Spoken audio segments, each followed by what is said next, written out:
Good evening, everyone. Uh, it's indeed a great pleasure to introduce Dr. Ranee Jayamaha, our former Deputy Governor and the Chairman of the National Bank, as well as he addresses the Executive President on banking and financial matters. And there's a list of some posts. I just can't read all the things. I have written something, and when I was coming here, Dr. Jayamaha was telling me, don't read that hell. So basically, because of that, I'm not going to read the hell. So I will take a different route here because I know him very well. I have been working with Dr. Jayamaha since, closely looking with her since I became the Director of Research, and she was the Deputy Governor in charge of financial system stability. And it's indeed a great privilege for me to get this opportunity to work with her. And as a person, I can tell a few things about my experience, in working with her. She is a person who always speaks out of her mind and very straightforward, and she has no fear in telling the truth at any forum, whether internal or external. She always is with the truth. For example, now we see sometimes central bankers, when they are in the service, they tell something. When they are retired, they tell something else. So, for example, if GDP inflation figures, when they are in the service, those are the best numbers. When they retire, there are some problems. So, which means either those numbers are wrong, or whether he was not telling the truth earlier, or he is not telling the truth now. So, Dr. Jayamaha is a different person. All the time, she is very consistent in what she says. Whether she is in the service or she is out of service, she has always been telling the truth, using her level of competence, intelligence, and the experience in the subjects, the central banking as well as the commercial banking. And also, that's why I say, her views are always consistent. That is the real feature of a person's intellectual capacity. So, if someone is telling, when it comes to a policy address or whatever, we have to do this because the IMF is telling us to do this, because Milton Friedman has said government policy is wrong, because IMF or someone else is telling this. Then of course, which means that this person doesn't have a intellectual capacity to form his or her own opinion. That's why I'm telling. Dr. Jayamaha has always there's a capacity and capability and the competence to form her own opinion in any issue. And she is very strong in defending that. In where, for example, not even internal, but when we meet international organization, multilateral organization, IMF, international investors, she has been upfront and very successful in defending her arguments. That I can tell you in my experience that I've been working with her when we have been going to meeting with IMF, World Bank, international investors, all the very knowledgeable intellectuals, and she has been able to earn their respect. So that is the testimony to that respect is that is not only the good thing about those institutional intellectuals externally is that when they understand this person has the capacity and the intellectual capacity, they recognize, although they don't seem to agree with what he says, if they recognize the capacity. That's why she has been working as a member of the working group on general payment systems by the Bank of Interest BIS, that's the international body of the all bankers, and then work as on the Global Payments Forum as an advisory panel on G8, panel of the G8 Payment Research Working Group, and also she has worked as an expert panel on safeguard assessment pulse review in 2010 after her retirement. So this is also the little small experience that I have with her. the safeguard assessment is something that when IMF comes in and they look at what we are doing at the central bank, whether we are having good practices, and they come up with certain recommendations. When she was in charge of the safeguard assessment, there was the IMF team who came up with a lot of recommendations. Then she very strongly defended and convinced them that some of them are wrong. And they, in fact, at the meetings they had a good dose of earful hearing, and then they went back very disappointed.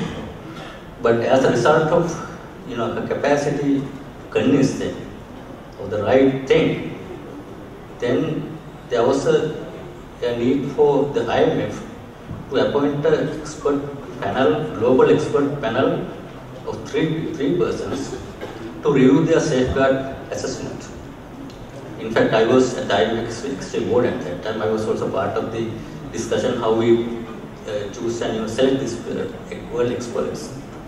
And she was one of the candidates, and these people, when they recommended her name as one of the experts in the world in this safeguard assessment area, because they were very convinced that what she was telling was right, and they selected her as one of the three panel members. One was the former retired chairman of SCC, I think, one from the South Africa, one of the leading person, and then Dr. Jayamaha was there.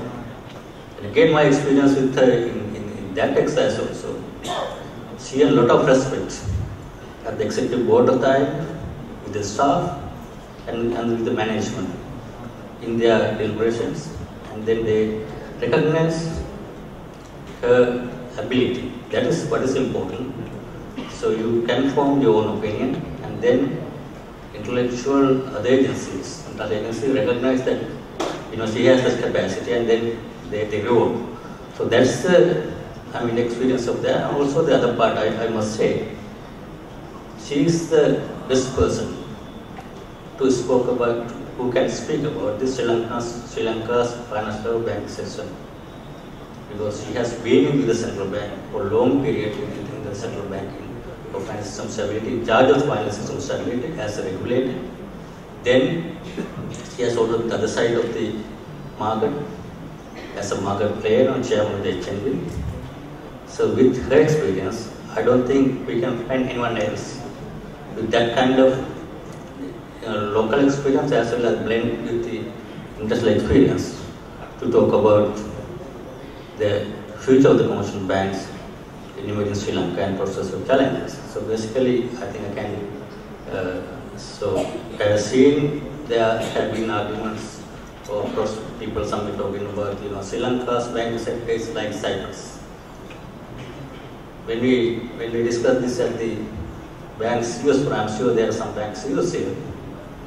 When we mentioned that there has been argument that Sri Lanka bank sector is like Cyprus, then of course these professional bankers who are in the business, in fact, laughed at it. So it was very embarrassing for the central bankers, because this argument has been made by the king from central banker, and then these people who are in the banking business laughed at this argument. So basically, I think here we have Dr. Jayamaha, who has experience in both sides, a lot of experience in international arena as well, and I guess I take the advantage of as chairman of this forum to pose this question. I hope she will answer the question whether our bank sector we like the Cyprus. So this is up to you, Dr. Jayamaha.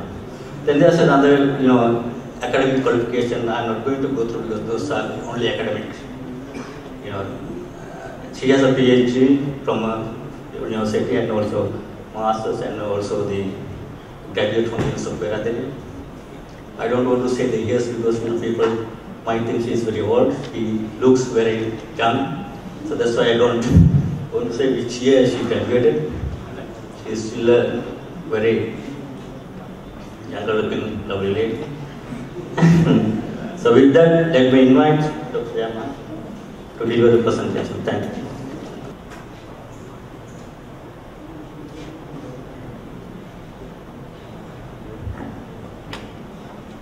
Deputy Governor, ladies and Silva. I'm very flattered. When I was walking in, I told Deputy Governor Veerasinghe, don't tell the hell. He said, no, it's not the same hell, I'll tell another hell. But very, very thankful to you for the kind introduction and the insights that you've seen in me and according to your judgment what you have said. Thank you, Deputy Governor, very much. Friends, ladies and gentlemen, I'm not going to tell you anything that you don't know. There are full of central bankers, there are bankers, and most probably all of you know what I'm going to tell today. I've only gathered few things to elaborate it to you, what the prospects for the commercial banking sector lies in the years ahead in Sri Lankan context. Let me make few remarks right at the beginning. I am talking about the banking matters, but their ideas are essentially mine, and they are not the ideas of the institution I work for. That's number one. Number two is that some of the ideas I have come up with or what I have derived regarding the banking sector's prospects and challenges are from the published data, and as things are, in a very dynamic world with local and international conditions changing for our good and for our bad as well, it is very hard to predict for the future, but there are some aspects which we can surmise and come up with some ideas and some conclusions. So I'm taking things as is, so things might change in a very dynamic world, and I will not be hopefully held responsible if I say something wrong here. I'm only relying on the information and the data that is presented to me.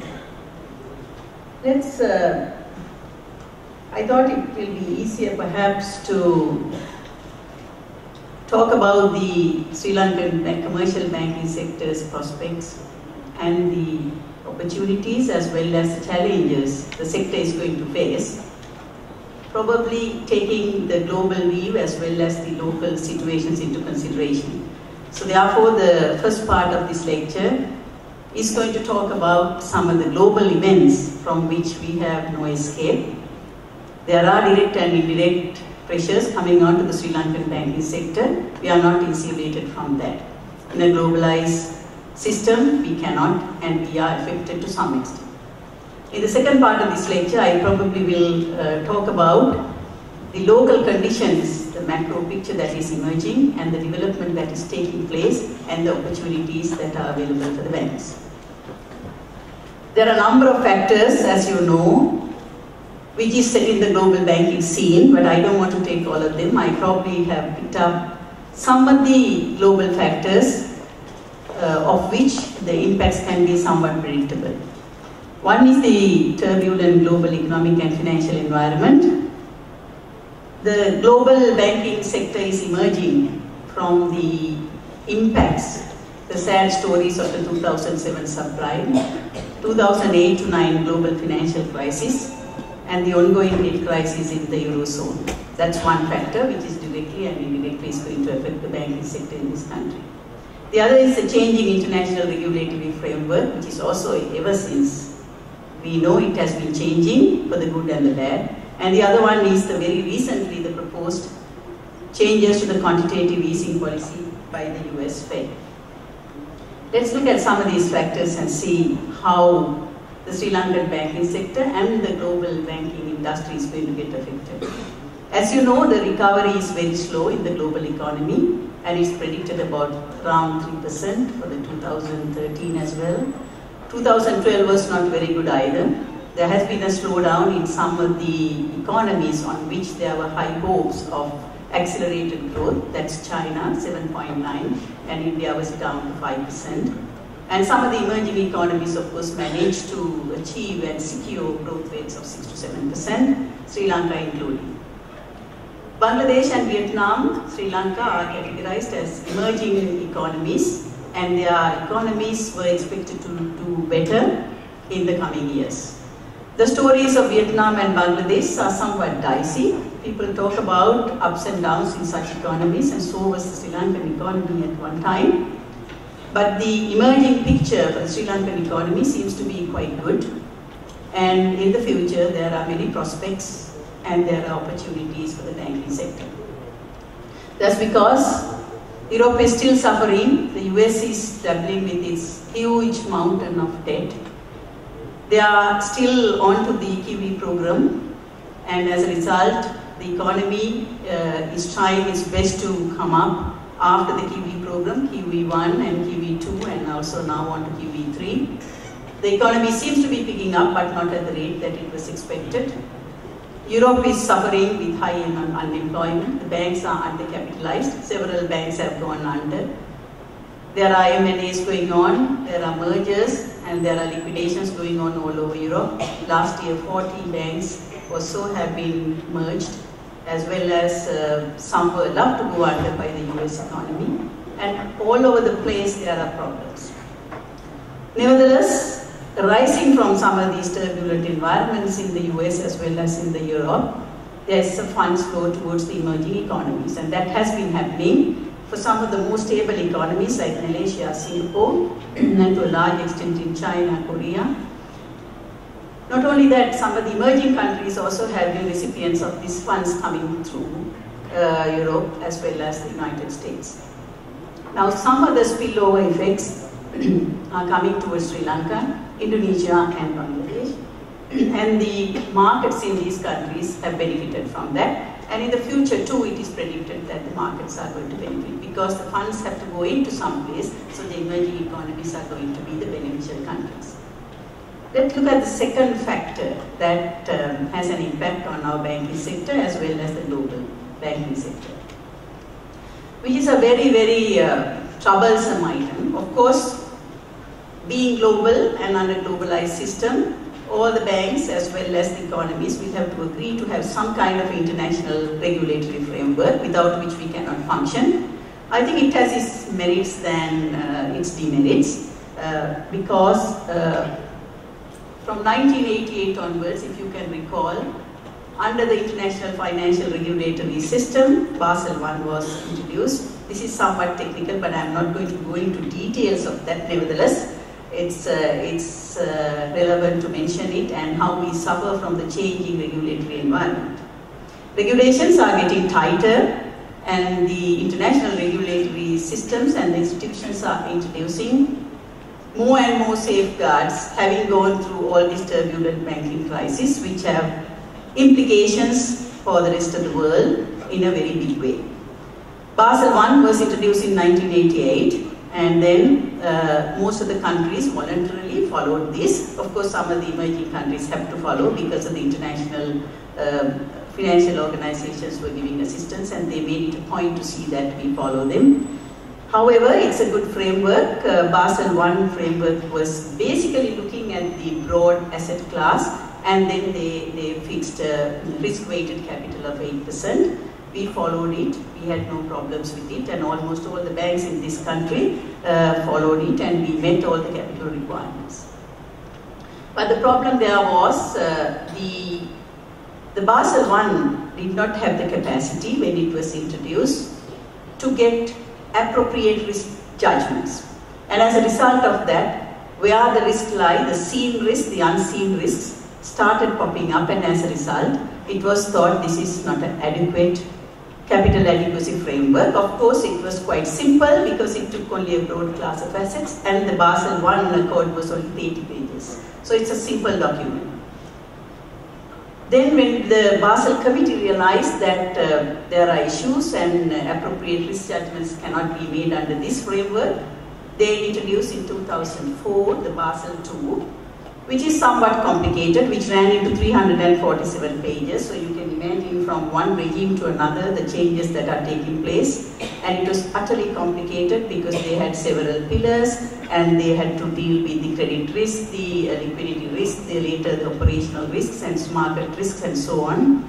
And this risk calculation, and also providing the necessary capital to meet these risks.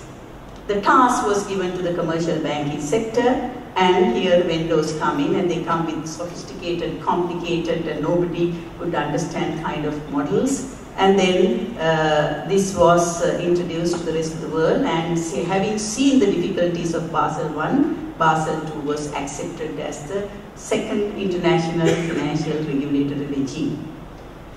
In Sri Lanka, the central bank introduced it as well, and of course the central bank was quite cautious and gave enough time for the banks to adjust, and also looked on case-by-case basis some of the tension and the issues where you cannot exactly qualify to the Basel requirements, but of course by and large the banking sector in Sri Lanka complied with it, and I think you can see the results today. Our banking sector has been quite stable and there are no worries at the moment, and except a couple of glitches here and there and some triggers here and there which are quite normal. The banking sector in this country is quite sound and safe, and thanks to the central bank and the bank supervision department which have been meticulously implementing some of these guidelines announced by the Basel II. Now the Basel II was, as I said, was utterly complicated, and having given the freedom to the commercial banks, basically the European banks and the US banks, what they did was they used these internal models and the internal risk calculations to keep the capital whatever they like, not the capital that is required to cover all the risks. So in that context, each bank had their own risk assessments and the capital was allocated on that basis. And you probably may have heard that after the 2009 and 10 world financial crisis, and the stress tests were done on the US banks as well as the European banks, and what you saw is many of the banks were keeping capital less than 4%, whereas we were keeping 10% here. So you can see the difference between how some of the emerging countries and countries like Sri Lanka very meticulously adopted these, and that's why we see the good results today. And having not adopted them properly, or because of the bargaining power and the lobbying power that they had, they neglected it, and as a result of that today they are suffering in a big way. Now while the Basel II was getting very complicated, and in 2008 they were trying to finalize it, and in that context the world financial crisis came, and there was no time to be playing with any of the risk weights and also various calibrations that are coming under the Basel II. So as a result of that, for a temporary period, the Basel Committee introduced Basel 2.5.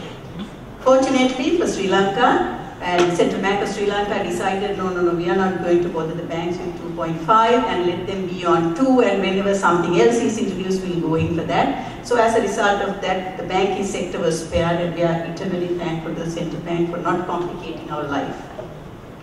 So Basel 2.5 didn't last long, because the Eurozone crisis came. The stress test showed that the banks were not keeping the adequate capital, and as a result of that, the Basel Committee decided to have Basel III, and there was a meeting in 2010 in the middle of this crisis, and as a result of that, they decided from 2019 onwards the Basel III to be implemented. So in that context, I think you can see how the international regulatory framework is changing, how we have to adjust, we have to adopt, and we have to adapt from time to time to fit into this regulatory framework. There are very good merits in having international regulatory frameworks, because we can be compared with the other banks, emerging countries, advanced countries, but of course it depends on the implementation by the regulators, and today you can see some of the regulators have been quite relaxed in implementing them, and as a result some of the countries are still in trouble and they are having enormous difficulties.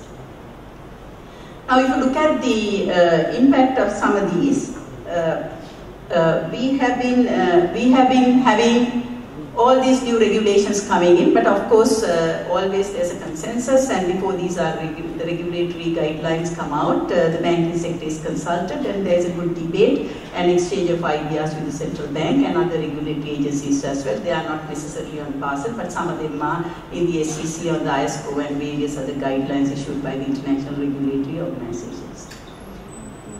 Now the Basel III is already announced. I'm sure the Central Bank of Sri Lanka in due course will announce Basel III to us. So we have to advance from Basel II to Basel III, and between now and 2019, if it were to be implemented here also from 2019 onwards, we will be given time to adjust. Adjustments is somewhat painful. Adjustments are always difficult for the banking sector. They don't like it, I must say that. But to be in the global financial regulatory system, we have to abide by, and in the interest of safety and soundness of the banking system, we obviously will have to fall in line with these requirements as well. Now the challenge comes here, coming from the global international financial regulatory system. The challenge is the banks will be required, particularly the commercial banks, and I think it will be applicable to the specialized banks as well at a later time and in a bit of a more relaxed manner. But the commercial banking sector will be required to raise additional capital. They will be required to build up high quality liquid assets. They are required to have or maintain the minimum leverage ratios, which is, I think, works out about 3% at the moment. Guidelines are not finalized. And they are also expected to reduce risky investments. Now, this is where the challenge comes for the Sri Lankan banking sector. The challenge is, okay, whenever the banking regulators are going to introduce the Basel III, we'll have to fall in line, we'll have to adjust to be within the regulatory framework. It's not a bad thing, of course we have to. And in that context, the banks will be compelled to raise capital. Because, as you will see, Basel III, there is a table, I think it's in your handout as well, and you can see very clearly. Table has come up. Yes, there's a table that is given in your handout, you can refer to that. We will be compelled to raise capital either locally or internationally. Now, raising capital from the local market is not such an easy task because we have a small market, we have small capital market, and there are no long-term huge pension funds or national security funds available for us to raise capital from the capital market. So as a result of that, obviously, many banks will have to rely on the capital that has to be raised from abroad. Now, raising capital from abroad is neither easy. Of course, the big banks have a better advantage and they have a better edge in going to the international capital market and meet all their requirements, getting internationally rated, and as well as going with the lead banks and others, and then ask for the capital because we need to borrow them. Even after getting the capital, we are told, as I said, to build up quality liquid assets in your asset portfolios, maintain minimum leverages, reduce risky investments. So this is not going to be easy. Because it will be particularly a challenge for the commercial banks in this country, simply because the demand for credit is expected to be high in the run-up to the $4,000 per capita the target, which is set for 2016, and that expects the commercial banking sector to come up with lending. Now the lending has to go up to about 6 to 8 trillion. So as a result, not only raising the capital, but we had to keep up with this lending. Now while lending, I mean, you can't do reckless lending by a commercial bank. Obviously, I mean, the banks are responsible and the clients and the customers in this country are looking towards the banks to have safe and sound systems. So in that context, now we are expected to lend because the economy has to maintain its growth prospects and the banking and the financial sector is the backbone. So as a result of that, we have no escape, we have to lend. So in that lending, we have to be careful to have quality assets, maintain minimum leverages, and also reduce risky investments. Now this is going to put most commercial banks in a tight corner. They have to adjust to the maximum extent possible, not only raising the capital from abroad or from local markets, we also have to meet all these criteria that is going to come up with. So that's the challenge for the banks in Sri Lanka, and making or striking a balance between the Basel III regulatory framework and high lending, which is expected by the growing economy, and also the development work that is going ahead, is a difficult task, and that's a challenge for banks in this country.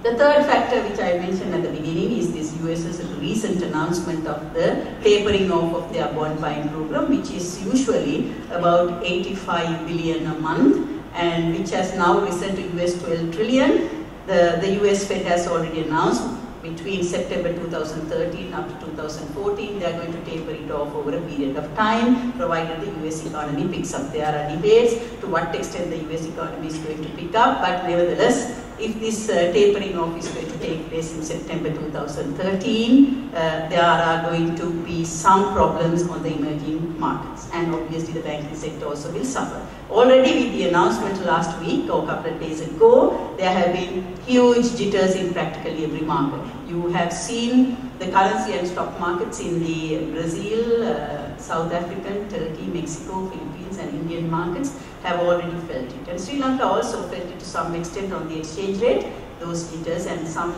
basically maybe the half-yearly withdrawal of funds, and maybe because the announcement and they just want to get ready and go back to the US to invest in their bills and bonds in the usual markets. And as a result of a combination of all these reasons, the banks as well as the equity funds and all these fund managers have started causing trouble in some of the markets, and those are being felt practically by every stock market and every bond market or in other small markets as well.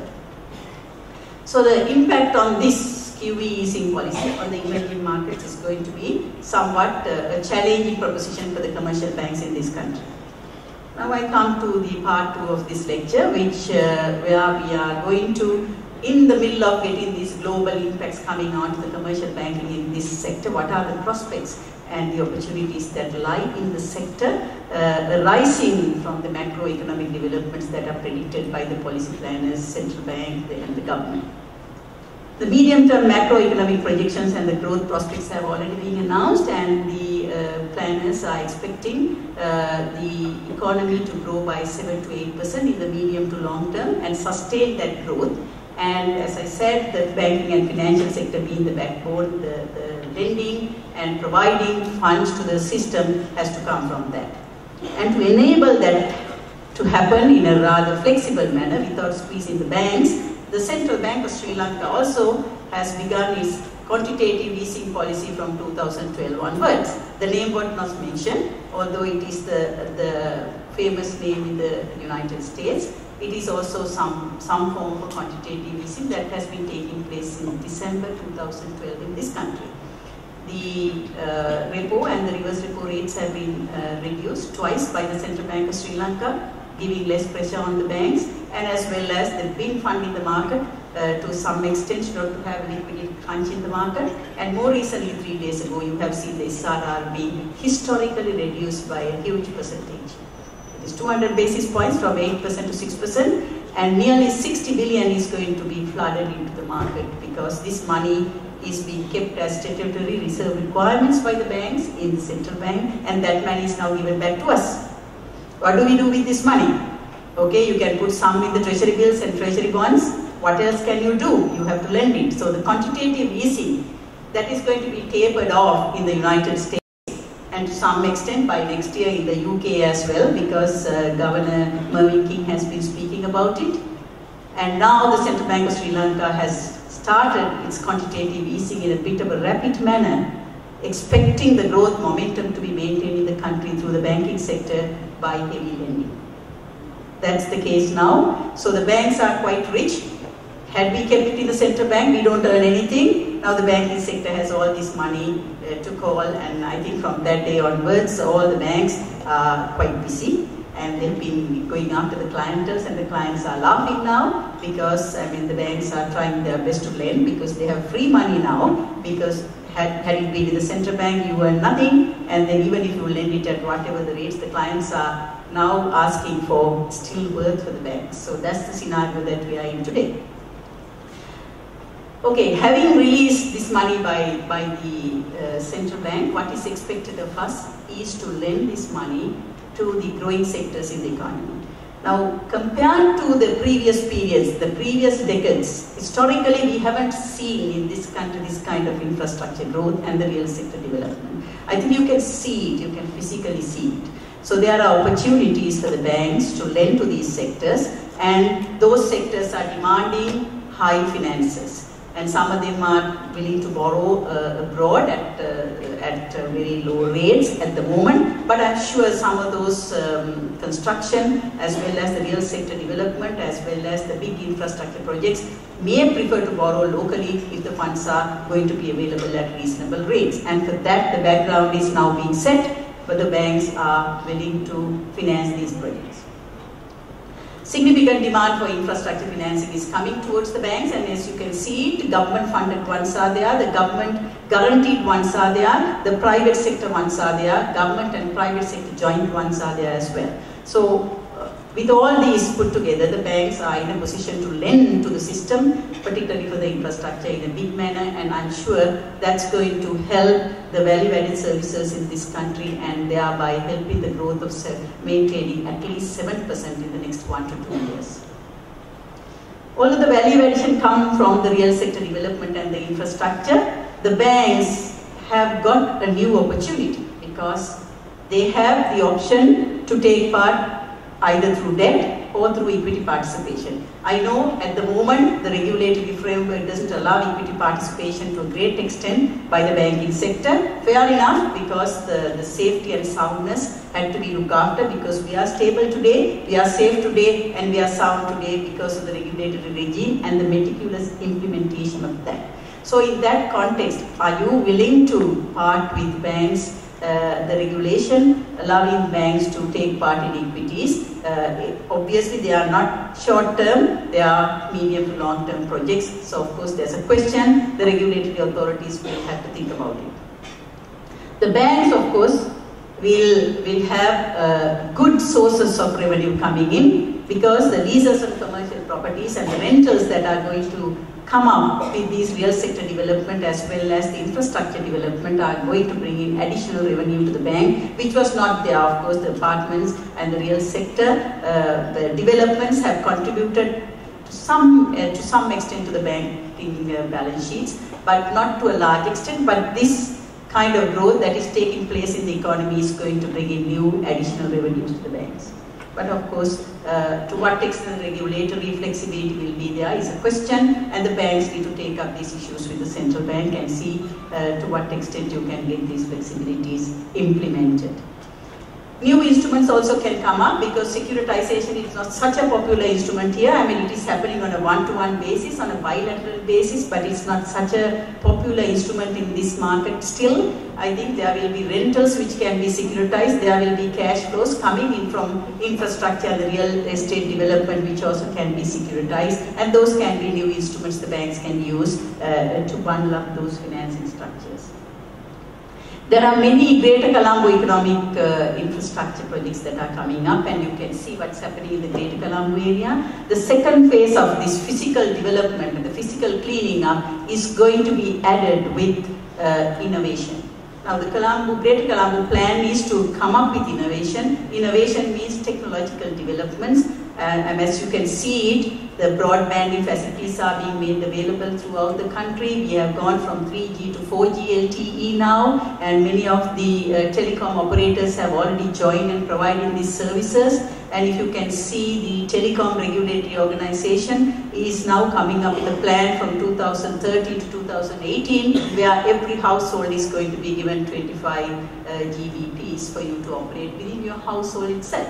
And at the same time, the indices that where a country's technological innovation is measured is improving. So NRI index in Sri Lanka is improving. I think it is going to reach to the level of 50 fairly soon, and we are at 69 at the moment. And the broadband facilities are made available, and the infrastructure, innovative infrastructure, will be made available not only in the Greater Colombo area but also in other areas as well.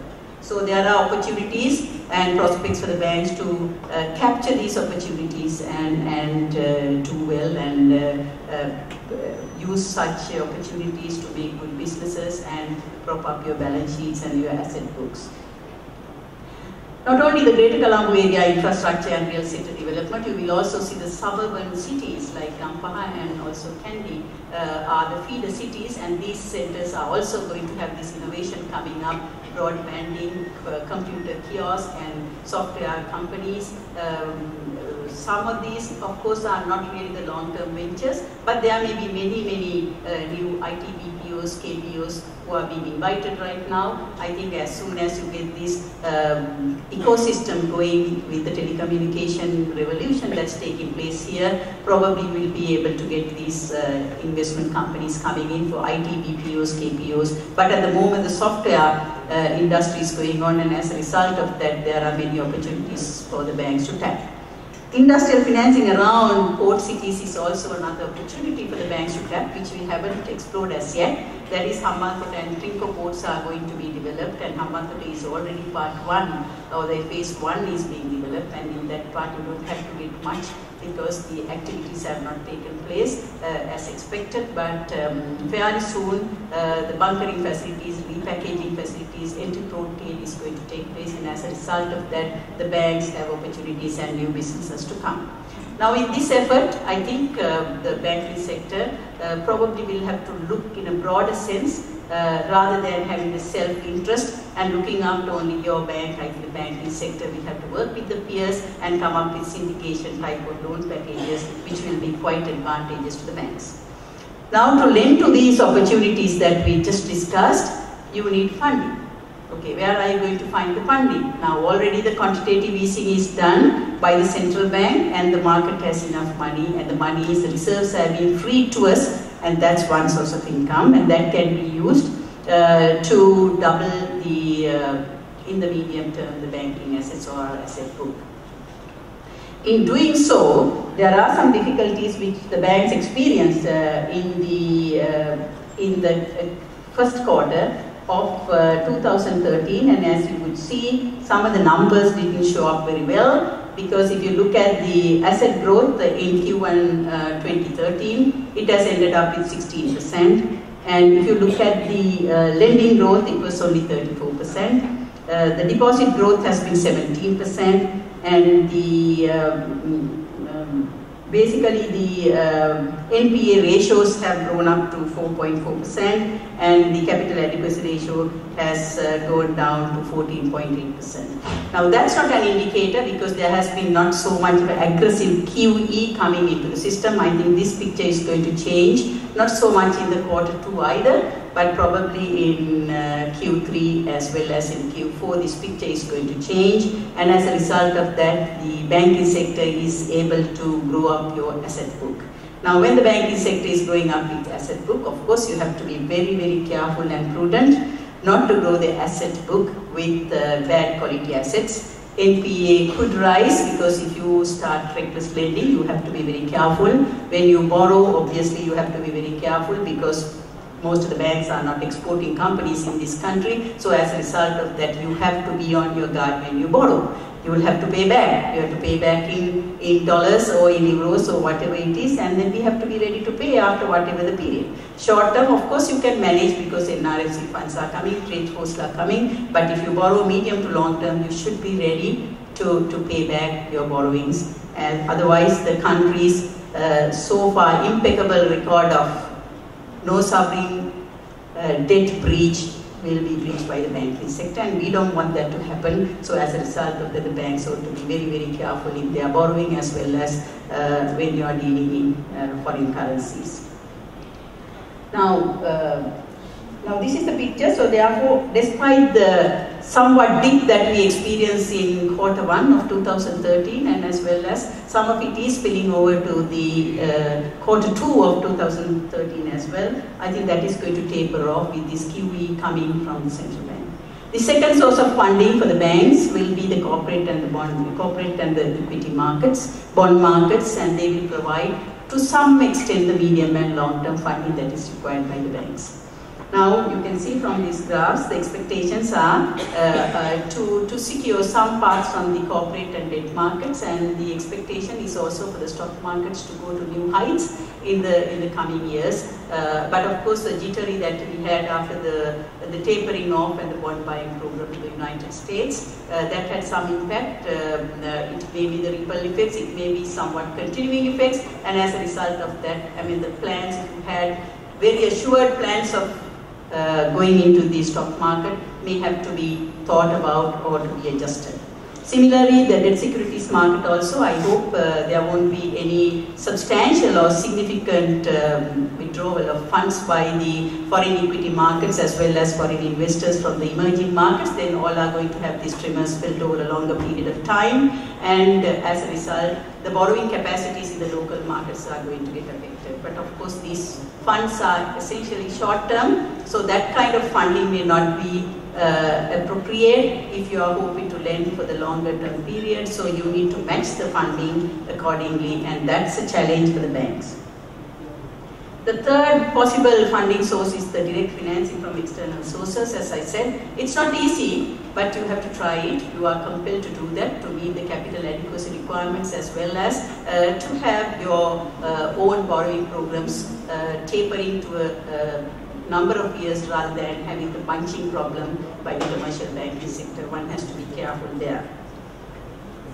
Now, we discussed the global trends that are coming towards the banking sectors of every country. We cannot run away from that. We have to deal with that. And we discussed the kind of opportunities and the prospects that are producing in the Sri Lankan economy or going to come up in the Sri Lankan economy in the next couple of years. We discussed about the funding sources, which is now being made easy by the central bank's policy measures. That alone is not sufficient. The banking sector as a whole will have to realign the business model. I say this because there are many areas which the banks have not taken the first foot over. I think it is high time for the banking sector as a whole or individually to take up some of the challenges that are coming towards our way and try and see to what extent you can explore the other possibilities of having strategic partnership, or bringing in new investors, or bringing in foreign funds, or going for JV ventures, or you take share swaps in other countries. Somehow there are lots of areas the banking sector, particularly the commercial banking sector in this country, has not explored for the last 60 odd years. So it's time for the banking sector to look for those and to work on your own. Central bank has given the necessary impetus for that, and we can't rely on the central bank to do everything for us. We, our own, will have to look for those opportunities. But of course, in looking for these partnerships, obviously we expect the regulatory institutions to be a little more flexible, because in the past those propositions were not available and the banks didn't explore them. Now, having got the opportunity to explore such opportunities, regulatory side also should be somewhat flexible.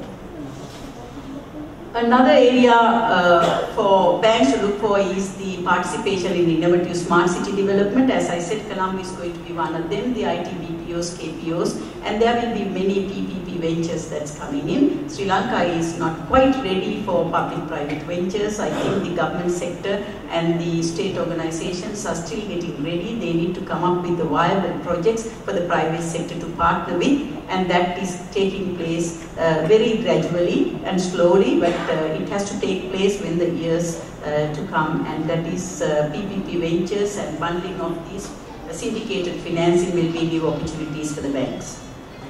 Again, looking at the corporate sector, looking at the foreign participation, looking at all these new financing ventures, the banking sector should not forget the regional development and the SME lending, which is now being approached by many of the international organizations, basically the global equity funds, venture capital funds. Then IFC recently has announced that they would also partner with some of these regional funds that are approaching the emerging economies, and the banking sector will have enough and more opportunities to grab those business ventures, as well as to come up with new financing instruments, so that we are in a position to look at the regional and the micro sectors, the SME sectors, without forgetting them in our efforts to doing banking in the country. In that regard, I think it is quite applicable now and relevant nowadays to look for mergers and acquisitions. I mean, Sri Lankan banks, some of the foreign banks, taking the foreign banks out, and we always, with 24 banks in this country, we boast about having 10% stake in the market, 12% stake in the market, and the two state banks 45% stake in the market. But we are nothing in the region. We are so tiny. We are like peanuts. We can't do anything. Nobody knows about it. Our names are being heard in the region because we have close relationship with these regions. But I think when it comes to, in terms of asset size, we are very small. In terms of capital size, we are very small. So when you have limited opportunities within the country, the next option obviously is to look for the region. We can't be global for years to come, so we need to look at the region. Even to look at the region, I think a couple of our big banks put together will be equal to one Indian bank. Or I think 6 or 7 banks together will be equal to, not even that, even maybe entire banking sector in this country will be equal to one of the Chinese banks. So that's our size. So with this relatively small size, you can do very little. So as a result, M&A has to be encouraged, and all this time the central bank took a bit of a lukewarm attitude towards that, and even now the central bank says, I will only be the marriage registrar. You finish all your dealings, you discuss and you decide whether you are going to live with this partner for the rest of your life, and if you come, I will only register the marriage, but I am not the marriage broker.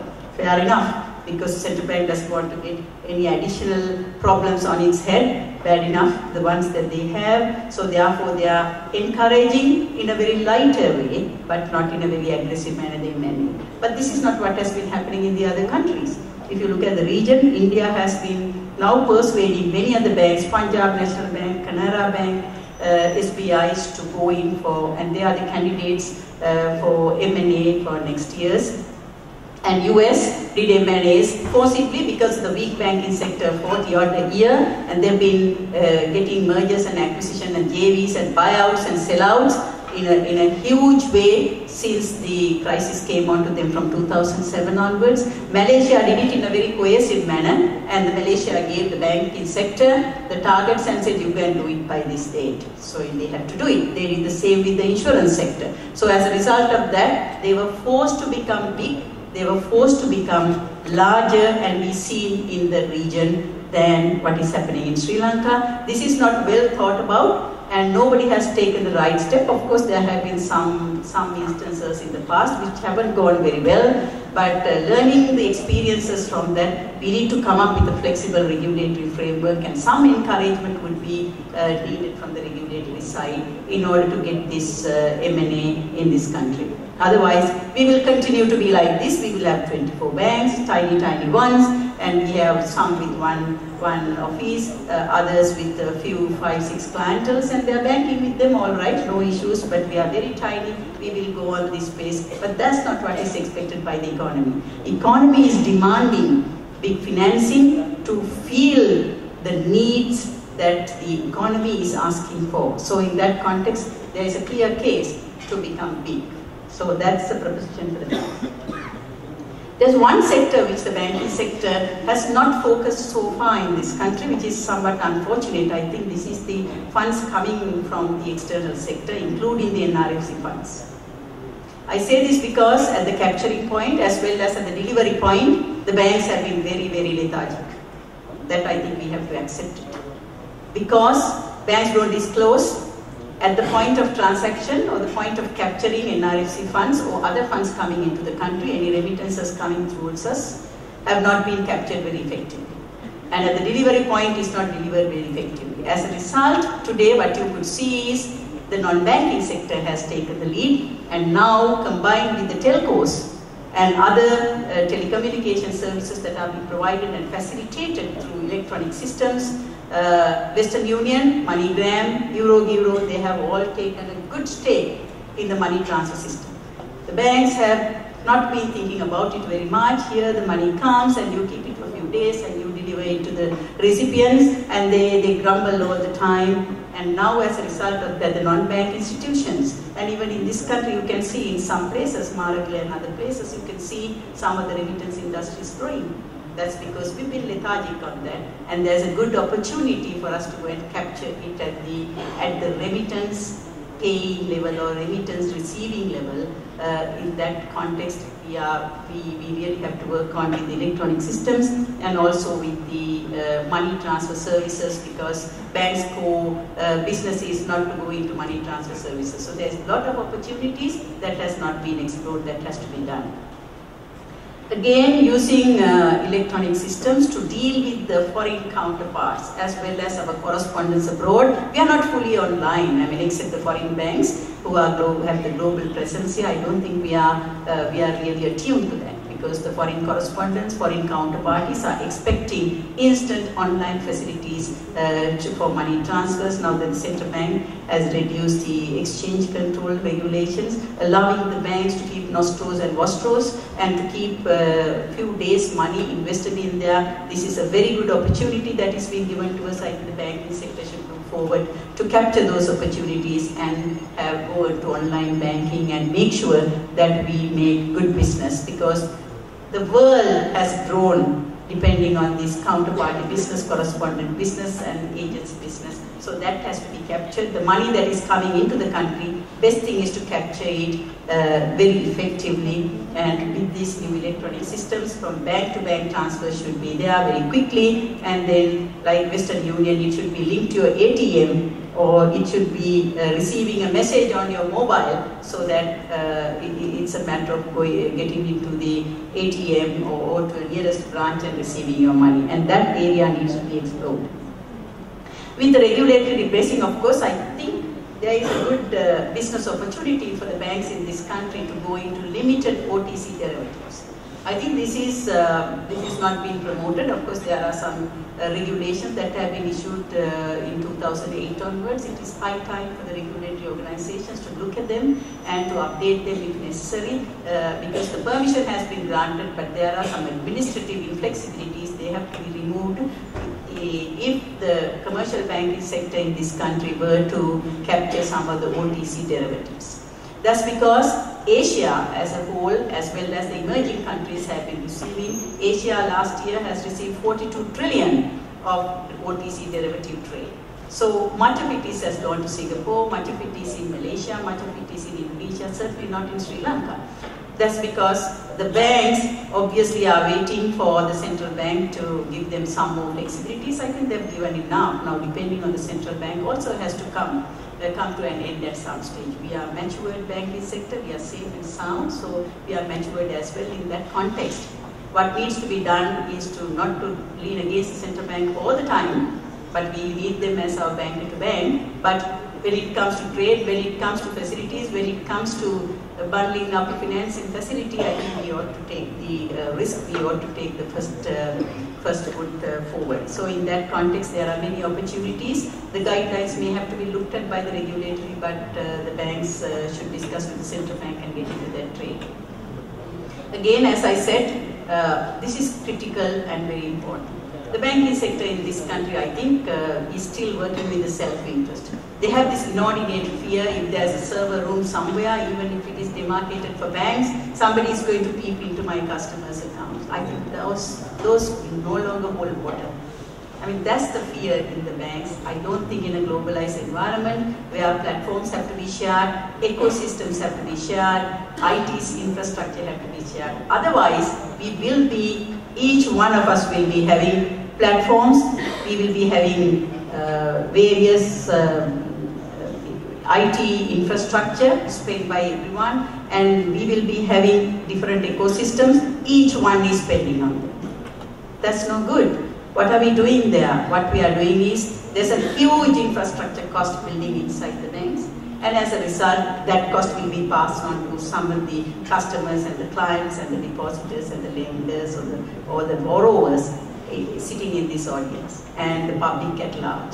So we are not doing a service to them, we are not reducing the costs of the banks, so as a result, the cost structures remain very high. You have no escape from IT innovation, you have no escape from using the ecosystems, and you need to, I mean, if you introduce a switch, some may join, some may not join, and everyone is buying switches. What's the point?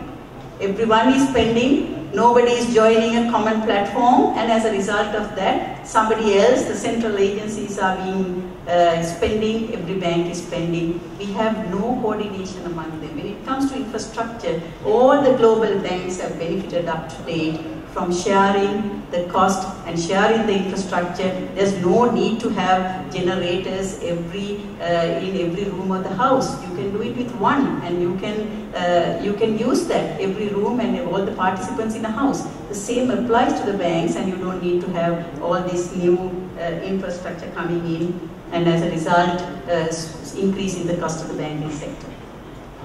There are opportunities to capture digitalized businesses that are coming up as well. The Telecom Regulatory Organization has come up with its plans, and the new generation networks, which is known as NGN, is rolling out broadband facilities, and it's going to be somewhat extended when the other transition towers that are going to come fairly quickly in the system. So we need to make use of that and then promote e-banking, and as a result of that use the ICT services that are being provided by ICTA to some extent, and also by the other service providers. That is a must. Otherwise, the infrastructure that is being given to us will go on waste. The bank should go for electronic banking. There may be bank-based JVs and telcos that are coming up, and I think one of the impediments that have been encountered by the telcos as well as the NBOs is the regulatory structure. The bank-based models are encouraged, but not the others. Of course, there is this apprehension of not allowing deposit mobilization by non-banking institutions. That's the name of the regulatory structure. Nevertheless, when it comes to telecommunication, providing IT infrastructures, I think it's not the core banking function. As a result, there are others who can do it. There has to be some flexibility on the regulator's side to accommodate the request, and particularly not to sit on these requests for a longer period, and that frustrates the people who really want to be a part of the innovation.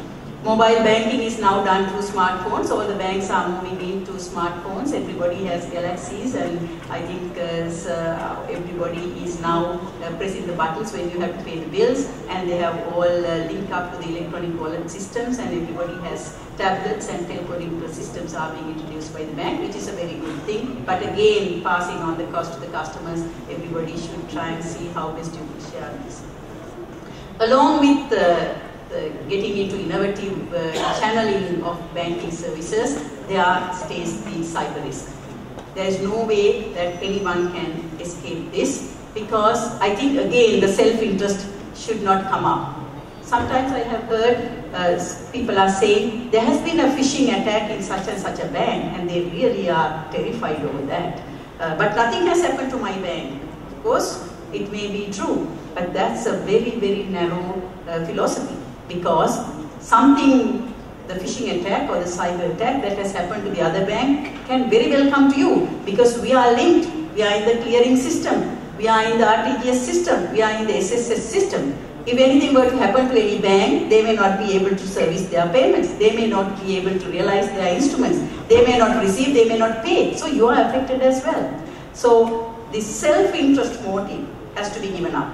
If any one bank is attacked, I think everybody should try and see how best you could coordinate this effort. And thanks to the central bank, the other day we were told that the central bank is now coordinating with Sri Lanka CERT to get the cyber regulations and cyber guidelines done for the banking sector, which should have been done by the banks. Of course, now the central bank is coming. It is a blessing for us.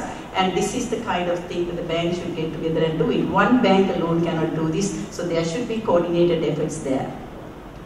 Again, as I said, if nowadays the banks are all moving towards cloud computing, everybody should not be trying to get into the cloud computing. There is ICTA who is willing to provide it to the banking sector. We should together use the cloud computing when time comes, rather than each one is getting linked and escalating the cost. So I think the peer coordination, approaching the problem and attacking the problem together is vital in this time, particularly because there are many, many challenges that are coming towards the commercial banking sector in this country. Colombo, the knowledge city, as I said before, in addition to becoming a very high infrastructure rich city, Colombo is also becoming the knowledge city. So in that context, there will be, in the second phase of this Colombo city development, IT infrastructures, institutions, businesses, and even the local governments will be linked to this innovative structure. So as a result, there will be business for banks. You need to go after them and see fairly soon. 650 million KL cities coming up in 3 to 4 years. and there will be hay cities coming right behind some of the banks. So many cities are coming, and they'll be like sun cities of Singapore, so we can have the luxury, but of course they need financing. So there are many opportunities coming our way. Banks should be ready. Banks should have the medium to long-term capital to lend to these organizations. Digital link up through telecommunication is essential, and that is happening. And as I said, there we will have a challenge, that is you need multi-skilled staff to handle these IT BPOs, KPOs and software industries.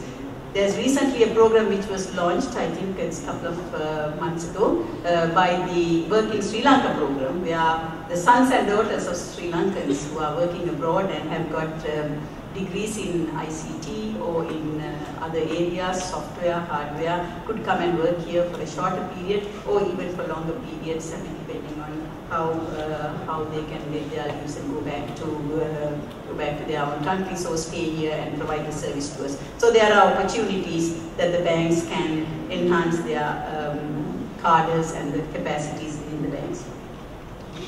We can do all this. Obviously, regulatory rethinking is imperative. We need some support and some guidance as well as encouragement for mergers and acquisition in this country, because being so small, we are not known and we cannot go forward. Organic growth has limits. To go for the inorganic growth, we need some regulatory rethinking at this time. Again, foreign and local strategic stakes in banks need to be encouraged. It's a bygone era where some of the families held the shares of the banks and it's being kept at 15%, so they should be able to part with it, and even the government shareholdings of some of the banks. There comes an opportunity for the banks to consider having strategic partners for the further growth, and also to piggyback on them and go to the region using their partnership. So that has to be encouraged, and the regulatory organizations must be thinking on those lines. New prudential guidelines for investment in infrastructure would be required fairly soon, because when you have released so much of money to us to lend, where to lend, real infrastructure, real sector development is coming. In that sense, real sector investments and infrastructure investments, I think we cannot, there comes a time where we cannot work within these regulatory caps. Central bank as well as the banking sector need to discuss about it and get some flexibilities there, of course, within the prudential guidelines. Regulatory approval, as I said, I don't think you should separate the applications from the telcos, the NPOs, or any new propositions. I think regulatory institutions, BOI including, when business is coming into the country, SEC, central bank, all should prepare their own requirements, the checklist, and say, if you don't comply, we cannot entertain this. So that the person who submits the application knows, rather than keeping it and running from department to another and keeping it for months. That regulatory approval should come fairly quickly in order not to stifle the businesses that the banks are aiming for. Joint operations, banks, telcos, NPOs need to be encouraged, and they should be re-looked at without jeopardizing the deposits of the customers, which is the prime responsibility of the regulatory organization as well as the banks as well, because we live on other people's money. Technical communication and innovation is important again, and again the cyber risks are also had to be dealt with, because it's coming in a big way. Almost all the US big banks in 2012, JP Morgan, Wells Fargo, Bank of America, all have been attacked, and 2013 they are expecting some more attacks, as well as the non-banking organizations, the global brands like Coca-Cola and even Facebook, Twitter, all of them have been attacked. So there's no reason to believe that the banking sector in this country will be insulated from this. So we need to be ready for that. All of this, the central bank is doing this, banks are ready to do this, the customers, ladies and gentlemen, some of you are here, seated in this audience, and you need to adjust yourself as well. If you get dressed up in the morning and want to go to a bank branch, talk to the manager and what happened last night and how is the situation, it's raining today and it's dry today, that has to stop now. You need to embrace the innovation. You need to use the digital instruments. You need to use the electronic instruments that are made available to you. And if the banks are still to continue with thousands and thousands of branches, I think the customers are, if they are not going to demand these services, we will be like this in the next 10 years as well. So the customers, the clientele, the borrowers on your part, as well as the depositors, have a duty to demand things. The service is available, but you need to demand it. Then only the banks will be able to provide that service in a more cost-effective manner. You must use your mobile phones for all banking, utility payments, and transferring money from one account to another, and to anybody else who wish to, or to give standing orders, you should be able to use them. I mean, if you take the countries in the region, Singapore's penetration of mobile banking has been 71%, Malaysia 61%, Vietnam 35%, and Sri Lanka we are still less than 20%, but it is coming up. There's a good trend that it is coming up, so it's not all lost, but the customers demand there, and the banks are in a position to provide, so that has to be done. Regionally based SME customers should be brought to the forefront, and as I said before, regional development as well as SME customers should not be forgotten. Not only to cater to the innovative corporate sector is not the banking norms, and that has to be conducted in a very effective manner. And the rural village that we used to go years ago, that culture should remain there. And now the latest concept that is coming up, I think the other day, Deputy Governor Anand Silva made a good speech at one of the seminars where lots of investors have shown interest, is the urbanization concept.